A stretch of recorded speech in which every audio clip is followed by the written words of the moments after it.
శ్రీమద్భగవద్గీత. ఓం శ్రీకృష్ణ పరమాత్మనే నమః. 2వ అధ్యాయం సాంఖ్యయోగంలోని 64, 65 శ్లోకాలు. శ్రీ భగవాన్ ఉవాచ రాగద్వేష వియుక్తైస్తు విషయానింద్రియైశ్చరన్ ఆత్మా వైశ్యర్విధేయాత్మా ప్రసాదమధిగచ్చతి ప్రసాదే సర్వదుఃఖకనాం హానిరస్యోపజయతే ప్రసన్నచేతసో హ్యాసు బుద్ధిః పర్యవతిష్ఠతే.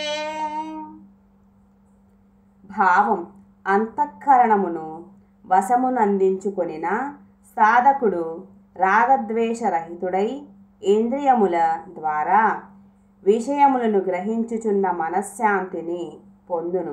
మనఃప్రశాంతతను పొందిన వెంటనే అతని దుఃఖములన్నీయు నశించును.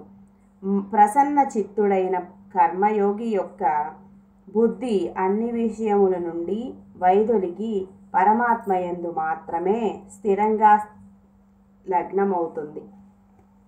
ఈ శ్లోకాల వివరణ: రాగద్వేషములు లేకుండా తన స్వాధీనంలో మనస్సు, ఇంద్రియములు ఉన్న మానవుడు బయట ప్రపంచంలో తిరుగుతున్నా, బయట ప్రపంచంలో ఉన్న సుఖములను అనుభవిస్తున్నా తాను మాత్రం పరమశాంతిగా ఉంటాడు. అటువంటి శాంతిని పొందిన మానవుడికి దుఃఖములు అంటూ ఏమీ ఉండవు. అతని బుద్ధి ఎల్లప్పుడూ పరమాత్మ యందే లగ్నం అవుతుంది. ప్రసన్నత, మనశ్శాంతి ఎలా ఉంటుంది అంటే సకల దుఃఖములను నాశనం చేస్తుంది.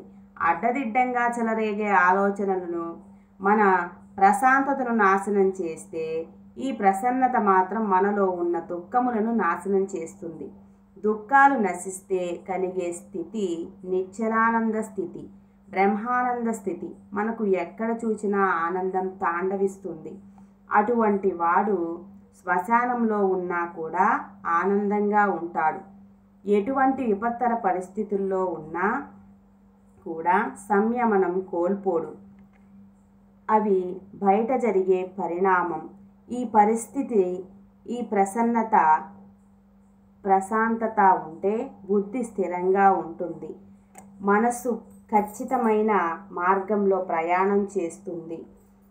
మంచి నిర్ణయాలు తీసుకుంటూ భగవంతుని మీద ఏకాగ్రత ఉంటుంది. ప్రాపంచిక విషయముల యందు పరిగెత్తి ఏది మంచి ఏది చెడు అని తెలుసుకుంటూ ఎప్పుడూ వాడు కర్మయోగి అవుతాడు. అతని మనస్సు పరమాత్మ యందు స్థిరంగా లగ్నం అవుతుంది అని శ్రీకృష్ణుడు పలికాడు.